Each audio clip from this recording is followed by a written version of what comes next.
Welcome to our living room on this July day. If you hear little sounds, that's going to be our little puppies who are 11 days old. And at the very end of the video, we're going to take the camera over so you can get a peek at them. And I'm going to be talking about divine guidance, the messages that come to us. And I have two stories. So the first is about our golden retriever named Molly. Molly's a dog that we had up until 15 years ago. She was so special. We've had Goldens for the past 50 years. They're all so special, every single one. Molly was just a little extra special. And Molly, when she was 9, she had I don't know exactly what was wrong, but her paw would get inflamed and was really hurting her. So our vet recommended this special veterinary medicine and that would help her to relieve the pain and take down the swelling. And it worked. So, but the hard part was getting her to take the pill.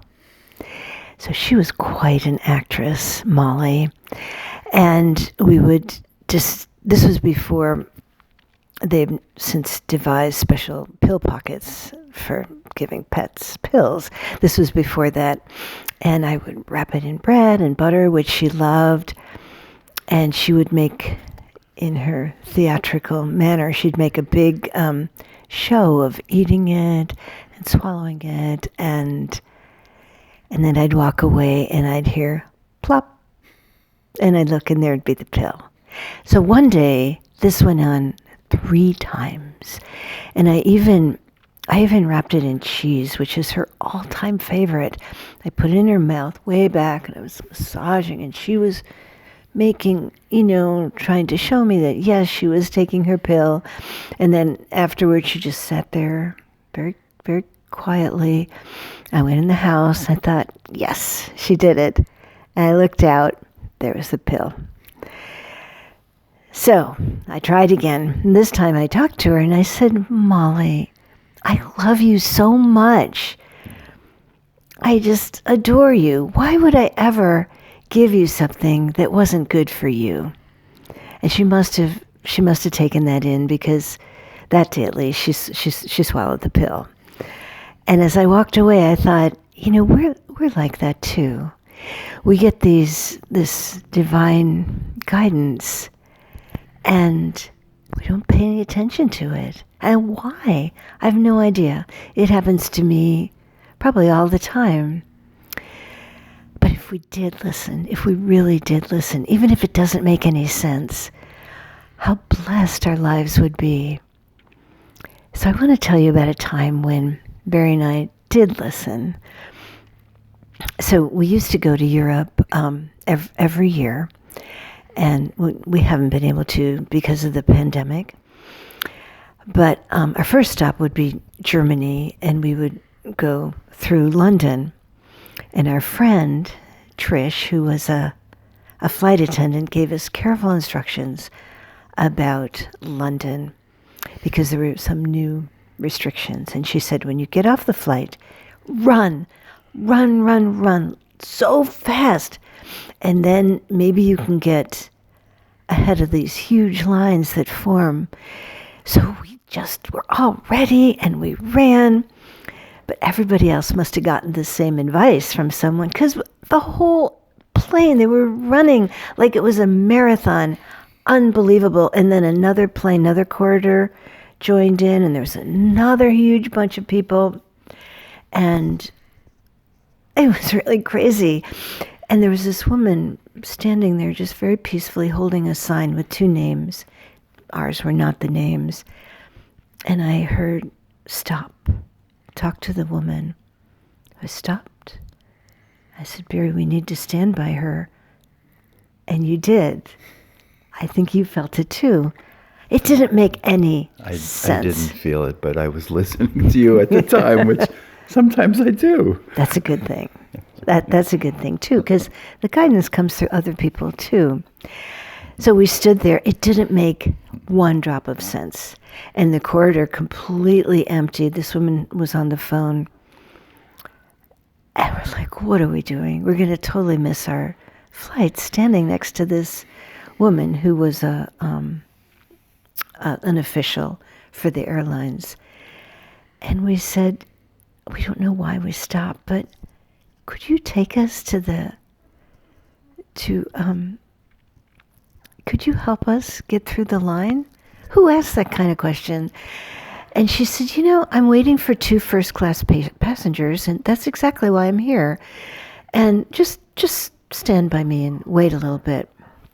So these first-class passengers came, and she brought us down to her special airline vehicle, and she drove us around past these huge lines. It would have taken several hours to get past the security lines. She drove us all the way through that to this very special section just for first-class passengers, and she said, here, you won't have any trouble now. She said, but just in case, I'll stay with you. And we very quickly went through, and she said, now that's where your next flight is going to be. Just go that way. And I'm so grateful that we listened. It didn't make any sense whatsoever. And that's how this guidance comes sometimes. It doesn't make any sense. But what we need to remember, and what I was trying to tell Molly, is that our Creator loves us so much. Why would we ever be given something that wasn't really good for us, for our highest purpose? So the inspiration today is to listen. To listen to this guidance, whether it comes in your heart or comes through someone else or something that you read. But of course it has to feel good in your heart. Do you mind if I share just a little story too? Mm-hmm. I can't help but thinking about this, and I'll give you the short version. But I was hiking along on Mount Shasta and going along this meadow, and there was a stream, and there was a man lying down next to the stream, and he was, I didn't know if he was sleeping or meditating or whatever he was doing, but as I walked by him, I heard that same prompting, and it didn't make any sense up here. And it was just a quick little thing, sit by him. And my mind just fought against that and rebelled. And, why would I sit next to somebody who's obviously wanting to be alone? So I went through a whole bunch of stuff, but I ended up listening. And I went and I sat right next to his head, and he opened his eyes and he looked at me and sat right up and told me that he had been planning his suicide, and that he prayed to God that if there's a God, help me, send somebody to help me. And right at that moment, I sat down, and imagine how glad I was, because he then ended up saying, this is the clearest evidence I've ever gotten, that God exists, and I don't need to take my life. And how glad I am that I listened to the irrational prompting, you see, that didn't make any sense to my mind. So that's what we're inviting you to listen to. Oh. So I love this song that Barry's going to sing. He didn't write it, and a lot of you will recognize it. And before the pandemic, we would take groups of people to Assisi in Italy, the home of St. Francis. And on our last day there, two years ago. We were sitting in this little forested area on a bench, and the birds were singing sweet and low, and I just felt filled with this song. It's so beautiful. I couldn't help myself. This song is written by Donovan, and it's from the movie Brother, Sun, Sister, Moon, which, if you haven't seen that movie, please see it. It's the story of the early years of St. Francis. But that was a magical moment sitting there, and here it is for you.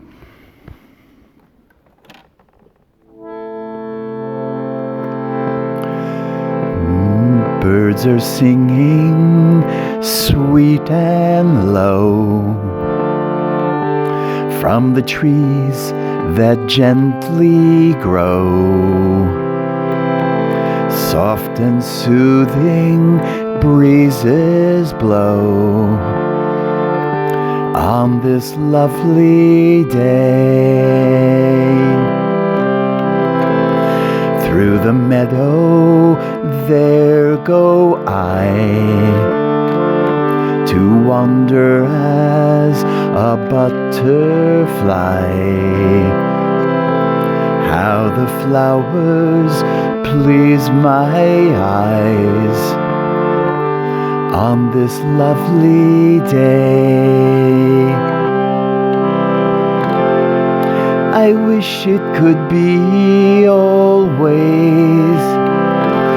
Life is easy on such a day. I wish this peace on everyone on this lovely day. Da-da-da, da-dee-da-dum. La-da-da, da-dee-da-dum. La-da-da, da-dee-da-dum. On this lovely day.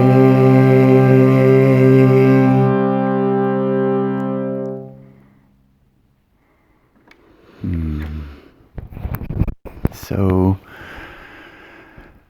hope you can hear the message, that you can listen to these promptings that come from really a higher place. And even if it doesn't make sense, please just listen. Just listen. Who knows, you may save a life, right? But listen. These messages are given for a higher purpose.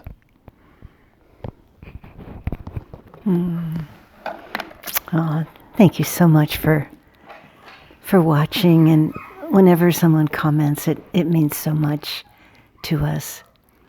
So if you have heard little squeaks, those are our puppies. And what we're going to do, we've never quite done this before, but we're going to carry the camera over. And the puppies are in a basket. It's actually our laundry basket. And they'll be able to be there for maybe another couple days until they totally outgrow it. They're usually in their big pen with their mother, but they like to be in this little pen sometimes and be all cozy together. So here we go. What you're going to see is a real puppy pile. They're very happy being as close as possible together. Okay, here we go.